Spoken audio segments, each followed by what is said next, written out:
મહેસાણાના ચાંદણકી ગામનું સામુદાયિક રસોડું વડીલોની ભૂખ સંતોષવાની સાથે તેમની એકલતા દૂર કરવાનું સબળ માધ્યમ બન્યું છે. પ્રધાનમંત્રીએ બિરદાવેલી આ પહેલના કારણે ગામનો કોઈ પણ વડીલ આજે પોતાની જાતને એકલો અનુભવતો નથી.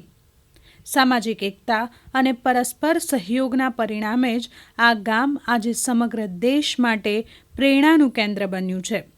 આ રસોડાને 15 થી 20 વર્ષ થઈ ગયા. વડીલો માટે અમે બીજી પણ ઘણી સગવડો કરી છે. હિંચકા બનાવ્યા છે અને ત્યાં બેસવાના બોકડા બનાવ્યા છે. ટૂંકમાં અમારું મેઇન કામ છે વડીલોનું ધ્યાન રાખવાનું.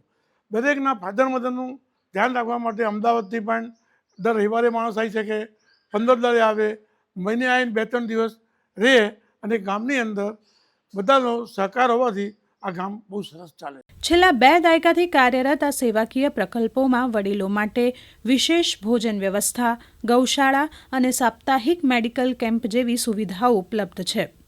આ ગામની લોકશાહી પણ અનોખી છે. પંચાયતી રાજના અમલ પછી અહીં ક્યારેય ચૂંટણી યોજવી પડી નથી. ગ્રામજનો પરસ્પર સહમતિ અને અતૂટ વિશ્વાસથી જ પોતાના પ્રતિનિધિની પસંદગી કરે છે.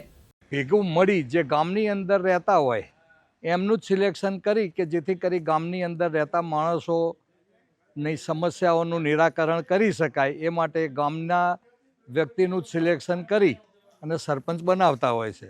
સીસીટીવી કેમેરા અને ઘરે ઘરે શુદ્ધ પેયજળ જેવી આધુનિક સુવિધાઓ ધરાવતું ચાંદણકી ગામ મહિલાઓ અને વરિષ્ઠ નાગરિકોના સન્માનનું જીવંત ઉદાહરણ છે. શ્રદ્ધા, શિસ્ત અને સામૂહિક વિકાસના મંત્ર સાથે આ નાનકડું ગામ ગ્રામીણ પરિવર્તન માટે ભારતનું સર્વશ્રેષ્ઠ મોડેલ સાબિત થયું છે.